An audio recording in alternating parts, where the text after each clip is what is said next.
In 2022, the James Webb Space Telescope captured light from a galaxy called JADESGSZ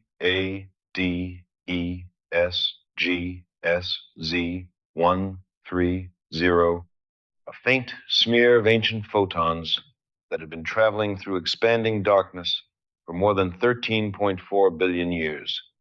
By the time that light touched the telescope's golden mirror, the galaxy that sent it may no longer exist, because 13 billion years is long enough for everything to change. And that galaxy was already hundreds of millions of years old when it sent that light. Now try to hold that number in your mind. Not a million years, not 1,000 centuries, but a full billion. You cannot do it, and neither can anyone else who has ever lived. Our brains evolved on the savannas of East Africa to track the seasons, to notice the ripening of fruit, to judge the arc of a thrown stone. We are built for days, for weeks, for the length of a single human life, because those are the timescales that kept our ancestors alive.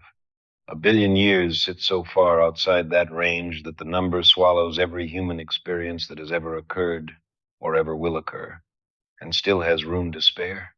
If you counted one number per second without sleeping and without pausing, reaching 1 billion would take you 31 years and 9 months, which means your entire adult life would be gone, spent counting just to arrive at the number itself without ever beginning to understand the time it represents. And yet, the universe runs on that clock. Stars keep time in billions of years. Galaxies wheel and reshape themselves over billions of years. And the very atoms in your body were forged in events that unfolded across billions of years. Refusing to think on that time scale is a kind of chosen blindness, like standing inside a cathedral and insisting on examining only one tile on the floor. What happens when you actually try to see with the eyes of deep time is that everything changes. Your sense of who you are, of what life is, of what matters. Here is the problem. A human life lasts roughly 70 or 80 years, if we are fortunate, which comes out to about 30,000 days. That is our window, the narrow slot through which we peer at the cosmos. And because of that tiny window, we have developed a spectacularly parochial sense of what is normal, what is permanent, and what is real. Continents seem fixed in place. The sun seems to have always burned exactly the way it burns today. And the species around us look as if they were placed here, fixed and immutable, like furniture arranged in a room long ago. Every single one of those intuitions turns out to be wrong.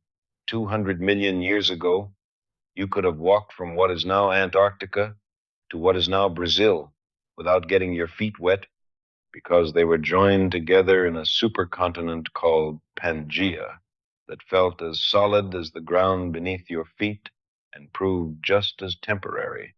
Our sun burns 30% brighter today than it did when the first bacteria appeared on this planet.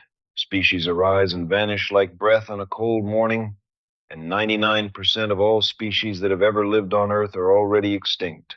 Nothing you see around you is permanent, but a single human lifetime would never reveal that truth.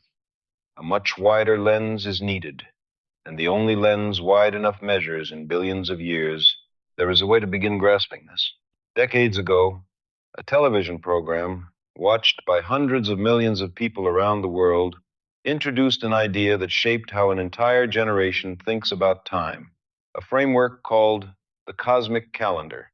Imagine taking the entire age of the universe, 13.8 billion years according to the most precise measurements from the Planck satellite and the mapping of the cosmic microwave background, and compressing it all into a single calendar year. January 1st is the Big Bang.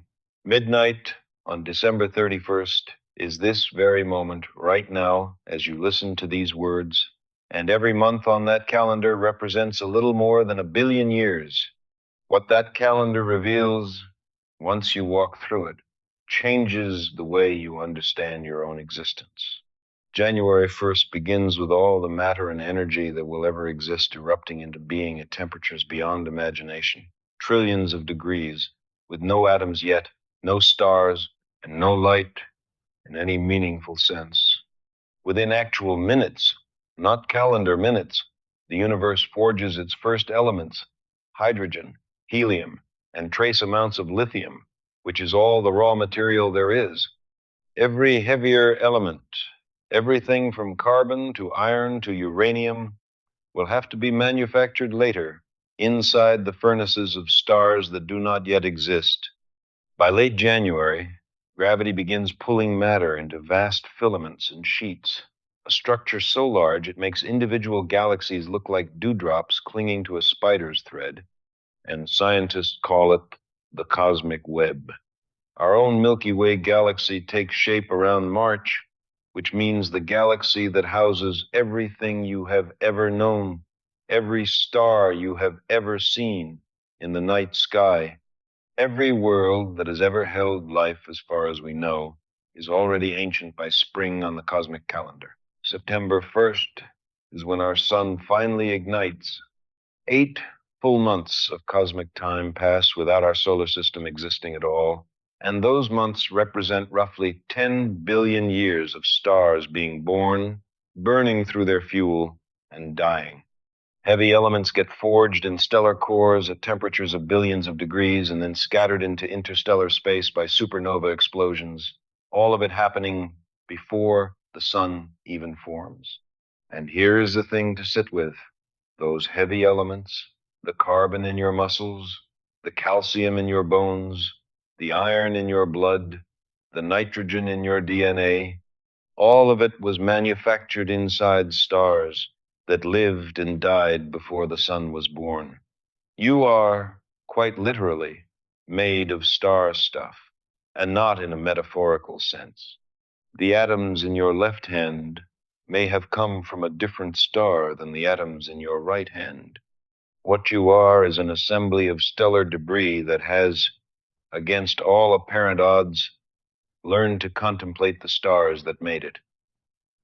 You exist not merely in the universe, because the universe also lives in you.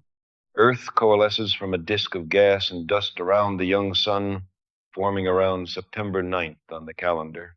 Almost immediately, in cosmic terms, something extraordinary begins, because by late September, the first primitive life appears in ancient oceans, simple, single-celled organisms, bacteria and archaea, that do not look like much to our eyes. But what that means is staggering. 10 billion years of cosmic preparation.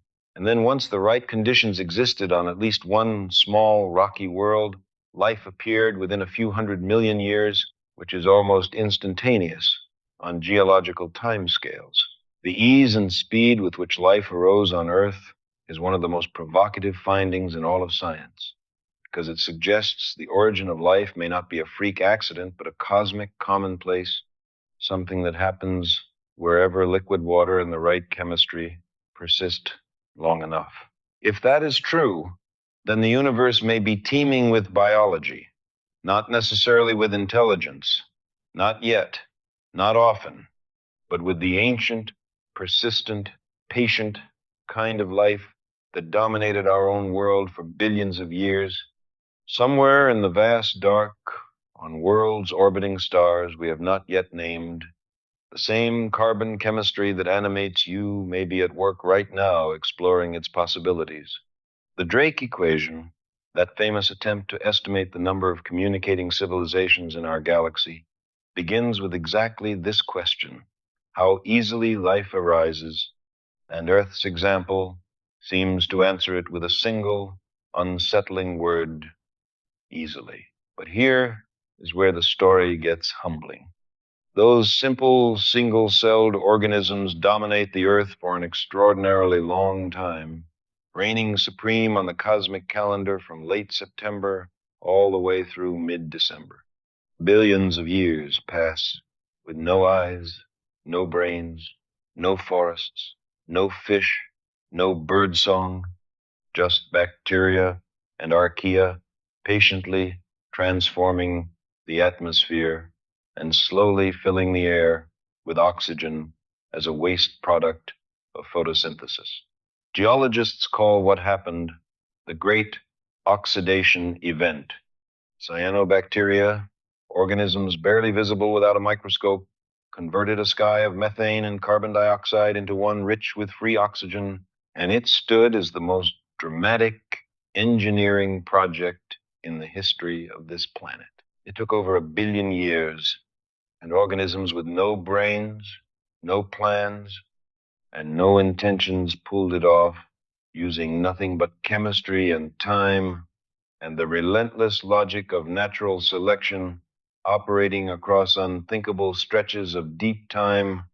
If an alien visitor arrived at Earth at a random point during the history of life, the overwhelming probability is they would find a world of microbes and nothing more. Their spectrometers might detect oxygen and methane in the atmosphere, a chemical disequilibrium that shouts biology, but there would be no signal of intelligence, no cities, and no radio transmissions. Just a quiet world of single-celled organisms doing their slow, steady work. And that scenario is exactly why the Fermi paradox haunts some of us. The question is not just whether life exists elsewhere, but whether life elsewhere has had enough time and enough luck to become anything more than microbes, because Earth needed nearly 4 billion years. And here is the contrarian truth that most tellings of this story leave out. The age of bacteria never ended. Right now, in your gut, on your skin, in every handful of ocean water, bacteria outnumber human cells in your body. More bacteria live on Earth today than at any point in planetary history. We did not succeed them, and we did not replace them. We joined their world, and they did not even notice our arrival. We are latecomers to a microbial planet, and when we are gone, the microbes will continue without missing a beat. Complex, multi-celled life does not appear on the calendar until roughly December 17th, and the great Cambrian explosion, when the ancestors of nearly all modern animal body plans burst onto the scene in a geologically sudden riot of forms, happens around December 18th. First fish, first creatures with eyes and shells and spines, all of it compressed into the final 2 weeks of December. Dinosaurs appear on Christmas Day, December 25th, and they dominate the Earth for 160 million years, which on the cosmic calendar amounts to roughly 3 days. Their reign ends on December 29th, wiped out by the Chicxulub impactor, a rock roughly 6 miles wide that struck what is now the Yucatan Peninsula at 40,000 miles per hour. The angle of impact and the composition of the rock beneath the strike zone, sulfur-rich limestone that vaporized into a global shroud of sun-blocking aerosols, conspired to end one world and begin another. A few degrees difference in that asteroid's trajectory, a strike on deep ocean floor instead of shallow carbonate shelf, and the outcome might have been completely different, meaning the dinosaurs might still rule and you would not exist. Your existence was, in part, a matter of celestial geometry. And here is where the scale becomes almost impossible to hold. Everything we call human, from the first crude stone tools chipped by Homo habilis on the plains of East Africa to the astronauts of Apollo 11 stepping onto the lunar surface to this very conversation, occupies the final minutes of December 31st. Not the final day, not the final hour, but the final minutes. All of recorded human history. The invention of cuneiform writing in Sumer, the building of the Great Pyramids at Giza, the rise and fall of Rome, the Renaissance, the world wars, the moon landing, the sequencing of the human genome, every love story and every tragedy, every poem and every prayer, all of it occurs in the final second of the final minute of the final day of the cosmic year. Let that settle for a moment. We are an infant species, a few million years old, taking our first uncertain steps in a cosmos that is 13.8 billion years ancient. And yet, in that sliver of time, something has happened that never happened before in all those billions of years. A part of the universe has become conscious of itself. A collection of atoms forged inside dying stars has organized itself over billions of years of evolution and extinction and reinvention into beings that can contemplate the stars that made them. In the deepest and most literal sense, we are the cosmos examining itself. But the cosmic calendar does not end at midnight tonight because the future stretches ahead with the same incomprehensible vastness. Our sun will continue to burn for roughly another 5 billion years, 5 more months on a future cosmic calendar. But the sun is not steady. It is slowly and imperceptibly brightening, and in roughly 1 billion years it will have grown luminous enough to begin boiling the oceans of Earth. The habitable zone will shift outward. Mars may briefly warm, but for Earth, the golden age will be over. Whatever descendants of ours exist at that point will need to have become a spacefaring civilization, a possibility the Kardashev scale measures in terms of energy use, or they will perish. 5 billion years from now, the sun will exhaust its hydrogen fuel and swell into a red giant star, engulfing the inner planets. Mercury will be consumed, Venus will be consumed, and the Earth itself may be consumed or at best reduced to a scorched cinder orbiting within the bloated outer atmosphere of a dying star. Everything that ever lived here, every fossil in every stratum, every monument and every footprint, all of it returned to star stuff. And here is the part that can feel like beauty if you let it. This is not destruction, it is transformation. Atoms that were once part of trilobites and dinosaurs and redwood trees and human beings will scatter back into the interstellar medium, the vast clouds of gas and dust between the stars that NASA's infrared telescopes have mapped in exquisite detail. New stars will form from those clouds, new worlds will coalesce, and new possibilities for life and consciousness will emerge from the same recycled material. Nothing gets wasted, and nothing stays lost permanently. Iron from your blood will find its way into another world, orbiting another star, and it may end up in the body of a creature that has not yet been imagined. But even stars are temporary. In 100 trillion years, a number so vast it dwarfs everything described so far, the last stars in the universe will exhaust their fuel and go dark. No new stars will form because the raw materials will have been consumed, and the universe will enter what physicists call the heat death, a state of maximum entropy, minimum energy, and cold beyond comprehension. The age of stars, this brilliant, luminous epoch in which we happen to live, will become a memory if anyone remains to hold it. Beyond that come the long, slow eras of cooling and decay, degenerate stellar remnants like white dwarfs and neutron stars radiating away their last heat into an ever-expanding void. After those remnants fade, black holes become the last organized structures remaining, slowly evaporating through a quantum process called Hawking radiation, named for the physicist who showed that even black holes, the most permanent seeming objects in the universe, are temporary. And if our understanding of physics holds, what follows is an eternity of cold, dilute emptiness, stretching toward a future without end.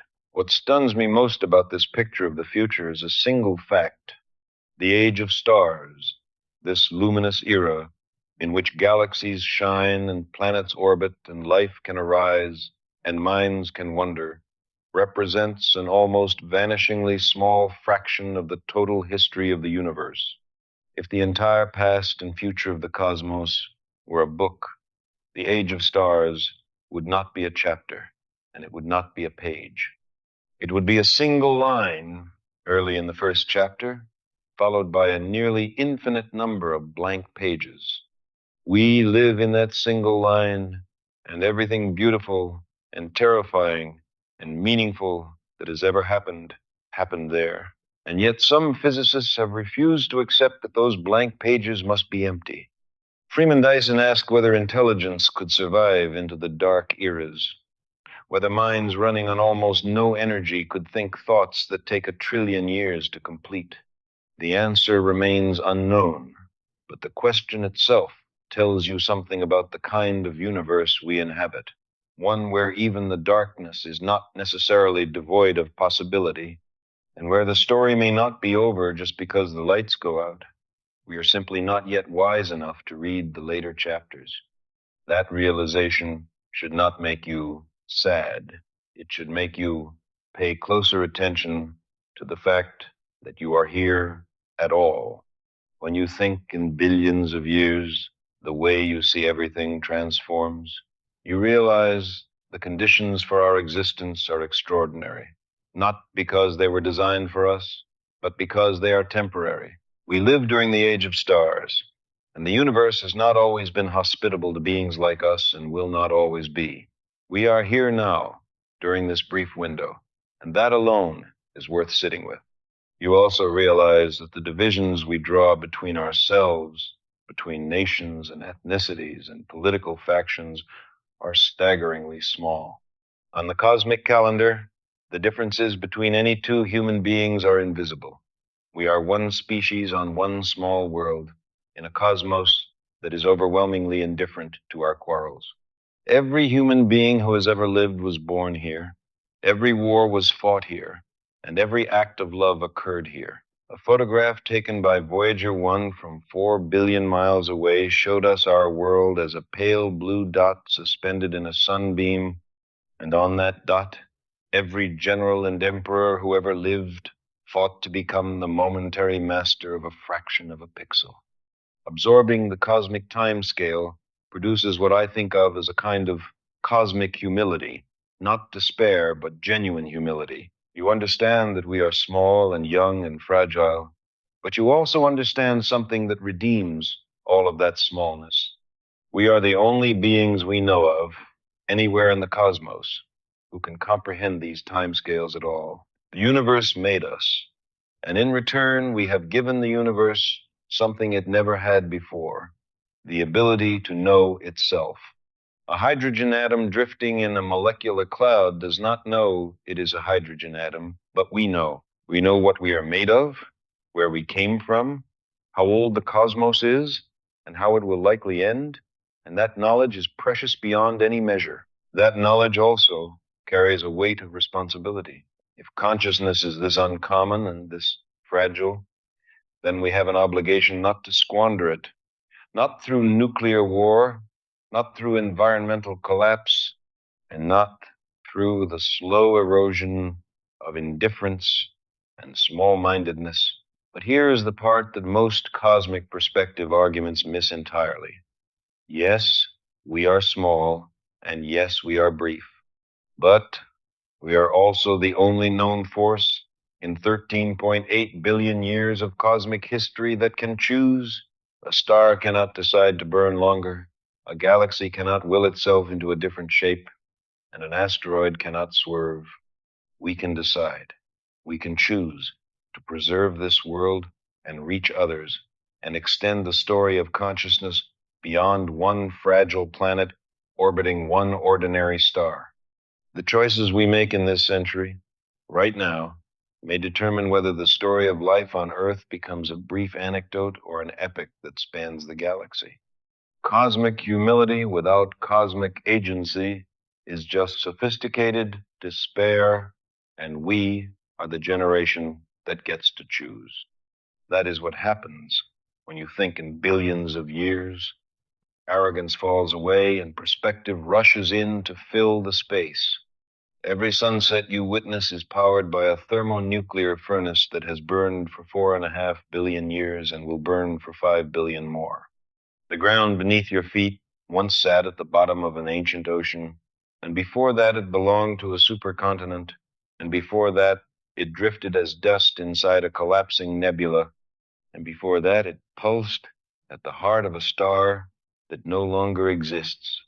None of us are things apart from the cosmos, because we are the cosmos itself, briefly aware, briefly here, carrying the extraordinary privilege of knowing where we are and feeling awe at the view. We are a way for the cosmos to know itself, and that is not a poetic metaphor.